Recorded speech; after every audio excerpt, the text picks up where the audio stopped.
पाक फौज ने भारत पर कहर ढा दिया, दुश्मन का गरूर खाक, कई एयर बेसिस, एयर डिफेंस और ब्रिगेड हेडक्वार्टर तबाह। सिक्योरिटी जराये के मुताबिक पाकिस्तान ने भारतीय जारहियत के जवाब में मौसर और भरपूर जवाबी कार्रवाई का आगाज करते हुए ऑपरेशन का आगाज कर दिया। पाकिस्तान ने ब्यास के इलाके में ब्रह्मोस स्टोरेज साइट और भारतीय एयरबेस उधमपुर और पठानकोट एयरबेस और आदमपुर एयरबेस के अलावा भारतीय ब्रिगेड हेडक्वार्टर के जी टॉप को भी तबाह कर दिया। सिक्योरिटी जराये के मुताबिक इस वक्त पाक अफवाज की जवाबी कार्रवाई जारी है और भारत में मुतअद्दिद अहदाफ को कामयाबी से निशाना बनाया जा रहा है। पाकिस्तान ने ब्यास में ब्रह्मोस की स्टोरेज, जहां से पाकिस्तान पर मिसाइल दागे गए थे, को तबाह कर दिया।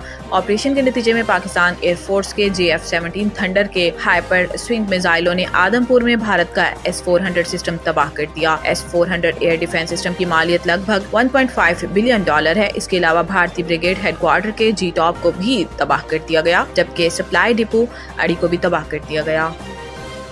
भारत ने पाकिस्तान के पास कोई चॉइस नहीं छोड़ी थी। नायब वजीर आजम और वजीर खारजा इसहाक डार ने कहा है कि पाकिस्तान ने आज की कार्रवाई भी दिफा में की। भारत ने पाकिस्तान के पास कोई चॉइस नहीं छोड़ी थी। इसहाक डार ने अपने एक बयान में कहा है कि भारतीय हमलों में हमारे 35 अफराद शहीद हुए, जबकि भारत के 80 ड्रोन्स गिराए जा चुके हैं। इन्होंने कहा कि भारत के मजमूम अज़ाइम जारी थे। नूर खान, शोरकोट, सक्खर एयरपोर्ट पर हमले हुए। पाकिस्तान जवाबी कार्रवाई अपने दिफा में कर रहा है। भारत जारहियत से बाज नहीं आ रहा। हमने बुनियाद मरसूस ऑपरेशन शुरू किया। इन्होंने कहा कि एक तरफ अमन की बात और दूसरी तरफ हमले, ये बगल में छुरी मुंह में राम राम वाली बात है। हमने ऑपरेशन शुरू कर दिया, फतेह हमारी होगी। इसहाक डार का कहना है कि वो बॉर्डर की खिलाफ वर्जी करेंगे तो हम दिफा का हक रखते हैं। भारत ने पाकिस्तान पर इल्जामात लगाए, अब तक कोई इल्जाम साबित नहीं हो सका।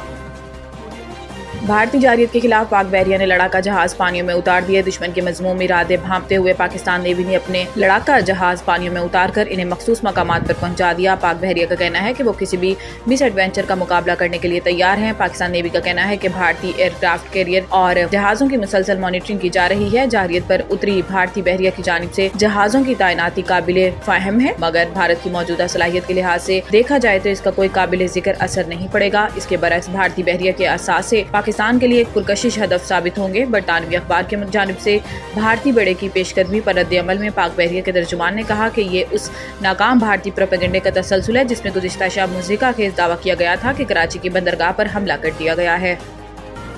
विफाकी दारुल हुकूमत इस्लामाबाद, पेशावर, सवात, मर्दान, नौशहरा, सवाबी और गिरदोनवाह में ज़लज़ले के झटके महसूस किए गए। ज़लज़ला पैमा मरकज़ के मुताबिक ज़लज़ले की शिद्दत 5.3 रिकॉर्ड की गई, जबकि इसकी गहराई 230 किलोमीटर थी। ज़लज़ले का मरकज़ कोहे हिंदुकुश अफगानिस्तान का इलाका था। याद रहे कि गुज़िश्ता रात बलूचिस्तान के दारुल हुकूमत क्वेटा और इसके गिरदोनवाह में भी ज़लज़ले के झटके महसूस किए गए थे। ज़लज़ला पैमा मरकज़ के मुताबिक रेक्टर स्केल पर ज़लज़ले की शिद्दत 4.5 रिकॉर्ड की गई थी, जबकि ज़लज़ले की ज़ेरे ज़मीन गहराई 20 किलोमीटर थी। ज़लज़ले का मरकज़ क्वेटा से 160 किलोमीटर जनूब मगरिब में था। ज़लज़ले के खौफ से लोग कलमा तैयबा का वेट करते हुए घरों से बाहर निकल आए, ताहम ज़लज़ले के बाइस किसी जानी या माली नुकसान की इत्तलात मौसूल नहीं हुई।